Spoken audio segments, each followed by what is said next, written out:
Yo, what is up guys, and welcome to another Wild Rift video. And in today's video, I got you guys Yone in the Baron lane. And Yone, I always say Yone is one of the best champions in the game, but only if played properly and in the correct hands. Because like, Yone is the champion that is going to be good if you're like a mechanical god.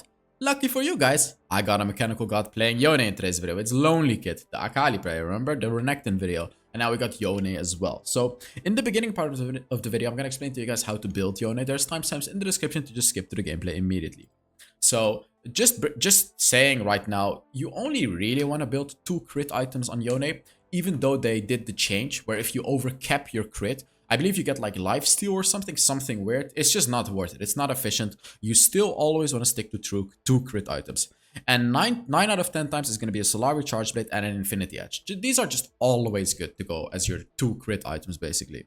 What was I going to say? First item, Solari Charge Blade. If you're against squishy enemies, Solari Charge Blade. However, if you're playing in the Baron lane, I generally recommend you to start with a Blade of the Rune King, actually. Because Blade of the Rune King is going to be much better against tankier enemies. Keep in mind, Yone's first ability applies on-hit effects, by the way. So it will apply the on-hit bonus of the Blade of the Rune King every time you use your first ability. So of course, that's why it's an incredibly good item. And the reason that Solari is, of course, really good on Yone is because Yone spams the hell out of his abilities. So every single game, you will go Solari, either first or second. If you go for it first, I have a Brawler's Gloves here. I actually do recommend you to get Brawler's Gloves before you get a Blade of the Rune King, just because crit items get doubled. And honestly, if you're really snowballing the game, even against tanks, you can actually choose to go for, where is it? This one. The Cloak of Agility before you go for the Blade of the Rune King, just to get 90% crit chance. Only if you're snowballing. If you're really not snowballing at all, skip the crit at all, and after the Solari Charge Blade, just immediately go for the Blade of the Rune King. If you're against a full squishy enemy, skip the Blade of the Rune King and go for Solari Infinity Edge immediately. Only if you're up against like a really squishy enemy. These are always going to be your first 3 items, by the way, regardless of what you get first, what you get second, what you get third. You're always going to have Solari, Blade of the Rune King, and Infinity Edge as, you know, your first 3 items. And then after it becomes completely situational, all of these items are good. Like Wits End against magic damage. If you're against magic damage, you go Wits End. If you're against a lot of armor, you go for Mortal Reminder, because Yone doesn't have armor penetration like Yasuo. Guardian Angel is just always a good one, but it's especially good if you have to waste time for your team. Like you go in, they proc your Guardian Angel, and then your team follows up. That stance is a good one if you want to carry yourself and you're against like heavy AD comps. For your enchantment, for your boots, you want to go for Mercury's Threads, Plated Steel Caps, or the Glutinous Greaves. Glutinous Greaves can also be good, especially if you're delaying your Blade of the Rune King to the 3rd item. Then Glutinous Greaves can be really nice to get that sustain. And for the enchantment, it's situational. QSS is a meh. You don't really need it because you already have your 3rd ability. It makes you unstoppable when you use it. When you go back, that's what I mean. Protobot is really nice. During your 3rd ability, allows you to get close to the enemy, and it has some crazy combos with your Tornado and your ultimate. So I generally recommend Protobot. You can also go Stasis, by the way. Alright, for the runes, you want to go for Lethal Tempo. Attack speed works really well for Yone. It reduces the cooldown of his first ability, so Lethal Tempo is really nice. It allows you to spam your first ability, especially when you've stacked it fully, when it gives you a lot of bonus attack speed. Second one, you go for Brutal, because every time you use your first ability, it applies an on-hit effect. So basic attack, first ability, basic attack allows you to apply Brutal 3 times on the enemy. It's really nice in the earlier stages of the game. Third one, you go for Bone Plating. Yet again, early stages of the game allows you to out-trade enemies very easily. It's a very strong rune for Yone. And then here I like Nimbus Cloak, because if you go in with your 3rd ability, use a Flash or Ignite or anything, you get a lot of bonus movement speed, which allows you to catch up to the enemy very easily. So I really like Nimbus Cloak on Yone. For the spells, you go for Flash and Ignite. So that is it how to build. Let's now get into the gameplay. Is this not too loud? No, it's not too loud. Can you guys see it? Yeah, you guys can see it. Alright. Everything is good. Finally it goes smoothly.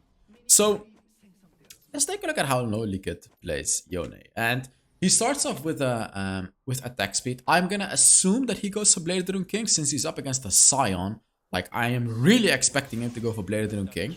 Right here, it's a little weird that he's going for the trade, because Scion is very strong this early on in the game. Like, especially the new Scion, because they changed Scion. They buffed him. They buffed his first ability. When you charge it just a little bit, it does way more damage now. So you can very easily get out-traded by a Scion in the early stages of the game. Yone is really not that good early game against the Scion, by the way. Like, because he will just do so much damage to you, and he's so unbelievably tanky. Especially if he reaches level 2, because of his second ability. He's probably gonna try to poke him, and then soak up his damage with his second ability, but it didn't work here, so yeah, exactly. He needs to go back here. Like, this is a bit too much a bit too much, I would say. Like, he is gonna get out traded. Yeah, exactly. There's no way he wins this trade here. Yeah. So, that was just a mistake, honestly, to go for that. Is he really gonna go back? So he's going back to save his honey fruit, and he's gonna be back to the lane with a stronger item. He's gonna make it, because Scion is not that fast of a lane pusher early on in the game. Because Scion cannot take the cannon minion fast enough. So like Scion is gonna struggle with taking minions. But Lonely Kid did end up losing 2 minions for this. I would still say it's worth, because he still has his honey fruit and he got an item. So it's fine. It's not amazing, but it's fine. Definitely not ideal. This all happened because, oh, that was a nice dodge. This all happened because of his stupid trades early on in the game. He had to go back, lose the minions. You can see, like, you make small mistakes and it snowballs into a bigger thing. So this is definitely not a good lane for him right now. Oh, they could actually kill him. Yeah. Wait, are they gonna fill? They did kill him, but it's fine for him. It's fine, but it's also not fine, because Scion is getting a turret plate. Scion is also pushing all these minions. Like, look at all these minions. He's gonna lose all these minions under his turret. So this is actually really not fine. It's a very good trade by the enemies. They got a lot of golden experience on it. Even though he killed Rammus back, this is really, really good for the enemies. Luckily, Tryndamere got the blue buff on the opposite side of the map. Again, it doesn't really compensate for this, but it's at least something. At least Tryndamere got something back for it, right? Very good gank by the Rammus, by the way. Really like to see that. So he's freezing the lane here. Because he doesn't want to push against the Scion. He doesn't want to allow the Scion to freeze too much. Yeah, here you can see how you can use your third ability, right? Like, you can go into a champion like a Scion and use the unstoppable part to avoid CC. Like, you can just avoid his knockup by being unstoppable, because when you go back to your third ability, you become unstoppable. Nothing, literally nothing can stop you. That's the point of it. So you can utilize it like that to do very quick trades and not allow the enemy to CC you down. It's a very, very powerful tool. Enemy Ashe is 4-0, by the way, guys. 4-0 already. How the hell is the Ashe 4-0? He's never gonna win this small trade this early on. Like, the Scion even has bone plating. That's the crazy part. He even has a bone plating. Yeah, look. He played it almost perfectly, but he still loses the trade against Scion. And yeah, it's just so... Oh, there we go again. Yeah. Rammus goes for the kill. He's just gonna die. Like, this I think the Rammus knows who Lonely Kid is. Otherwise, he probably wouldn't gank him this much, because he already got ganked twice. This hurts. Like, this hurts his lane a lot. This really, really hurts. Especially because he's so close to the Blade of the Doom King. But he's probably not gonna be able to get it before the first dragon. Yeah, look at this. Scion is doing a really good push. There's no way Tryndamere can kill Scion, right? Like, there's just no way. Actually, he's kinda close. He's kinda close.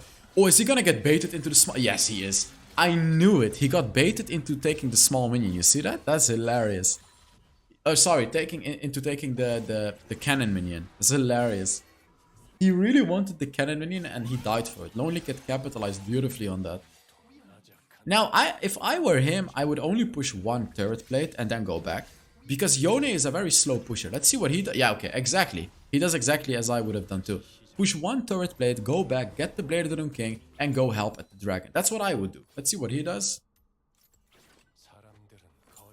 Yeah, he does the same thing. It makes so much sense, because you get one turret plate, which is 150 gold, allows you to get a lot of item power spikes, and it's a very easy one. You don't push more, because it's a waste of time for Yone. Yone is a very, very slow turret pusher.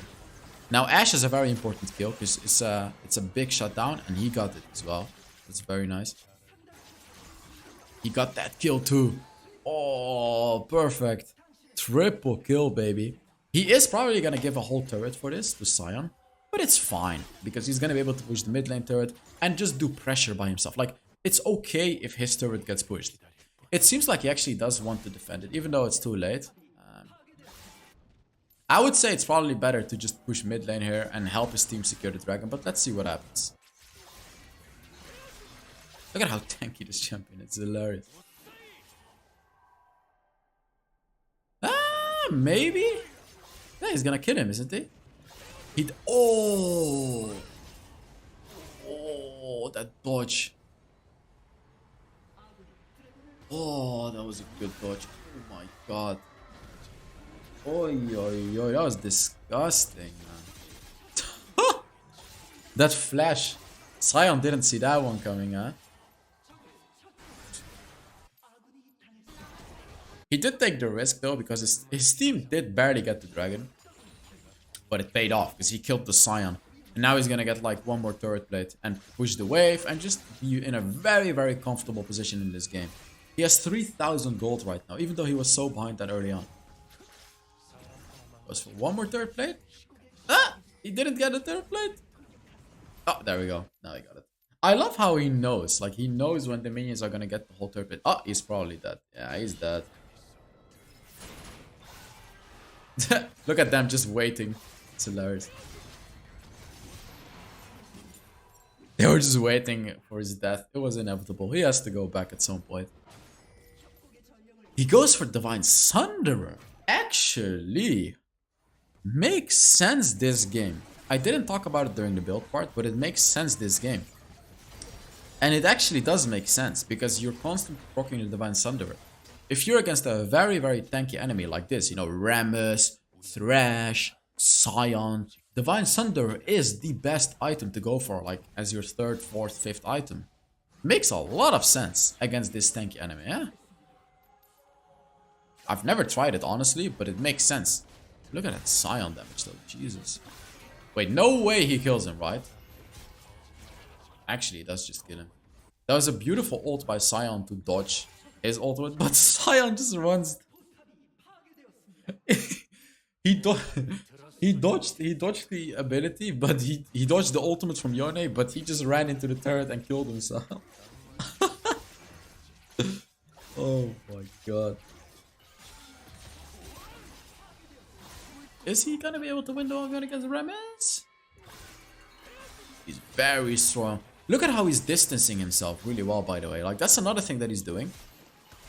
His distancing is so good. Like, he's hitting max range first abilities every time. So, like, the Rammus cannot reach him, but he's barely able to reach the Rammus. Very, very good to do that. Like, to maintain a certain distance where you can reach the enemy, but the enemy cannot reach you. Because of that, he was able to do so much damage to the Rammus, and at the end of the day, he was even able to kill the Rammus because of that distancing that he did.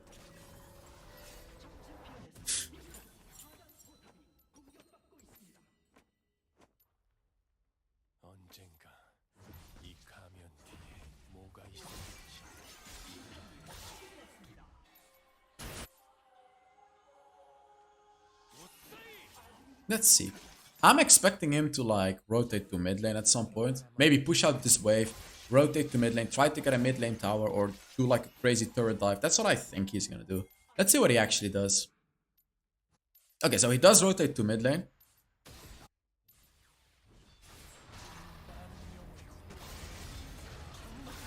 Is he gonna ult him? Oh my god, so close. Oh, so close. Oh, he hit it. Oh my god, this is crazy. What?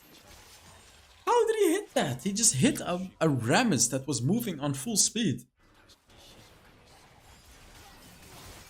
Look at it, but again, look at the distancing, guys. Like, that's the one beautiful thing that I'm seeing here, the distancing. He's maintaining such a proper distance all the time. Like, he never gets too close. He never gets, you know, he just gets just close enough so he can barely hit the enemy. But it's enough, because as long as you can hit the enemy, you can do damage, right? So he's constantly doing that. It's so good. He gets the Divine Sunderer now. And at this point, he's going to be able to 1v1 anyone. Like, any tank even, he's easily going to be able to 1v1, because he has a Divine Sunderer now.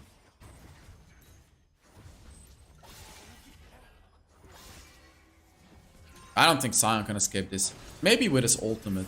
Oh! Actually, Thresh?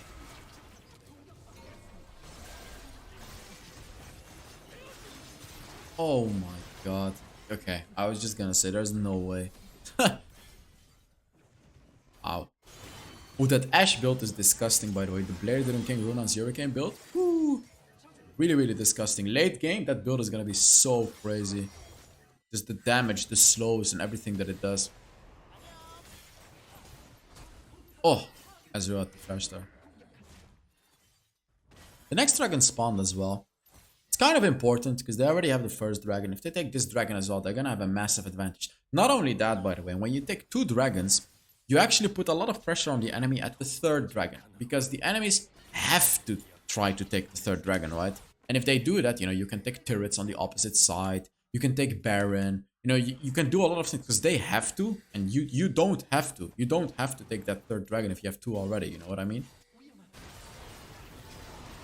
3rd ability ult. Oh, 3-man ult. Oh. Yeah, Sion is gonna die, right? Yeah, Sion is dead. Sion is probably gonna try to ult away or something. What the hell is he doing? Actually, he straight up kills the Tryndamere, huh? Wow. Pretty good kill by the Sion. Not gonna lie.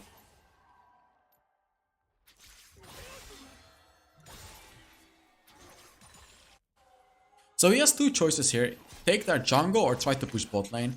I would take jungle because Yone is very slow at taking turrets, but Yone is quite fast at taking jungle.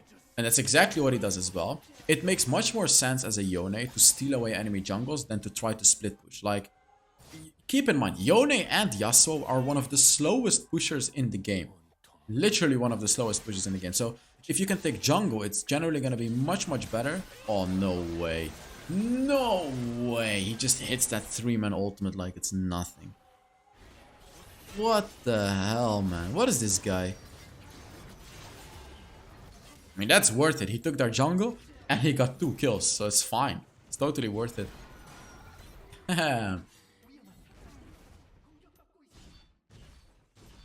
Black Cleaver? I mean, yeah, I guess, because he's against so many tanks. You normally never really build Black Cleaver on Yone, but this particular game is going to be really good. Because Rammus is like full armor, right? And Sion is also a lot of armor. And Thresh is also full armor, you know, because Thresh has stacking armor passive. So that is why this particular game, it makes sense. You obviously have to itemize depending on the scenario, depending on the game, depending on the enemies, right? So that's why in this game, he's like completely building like some sort of an anti-tank build. So we can shred down those tanks.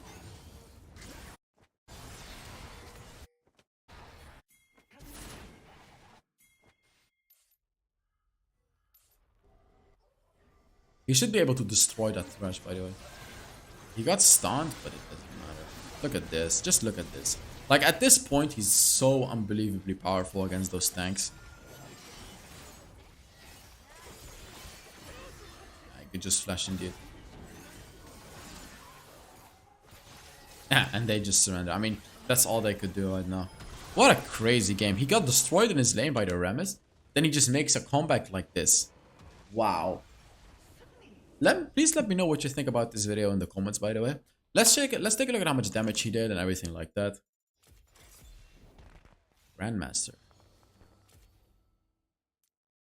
40,000 damage. And like no one else even came close to that. So yeah. Thank you guys so much for watching. Oh, the wrong screen. Thank you guys very much for watching. And yeah, I will see you all in the next Wild Rift video. Bye bye.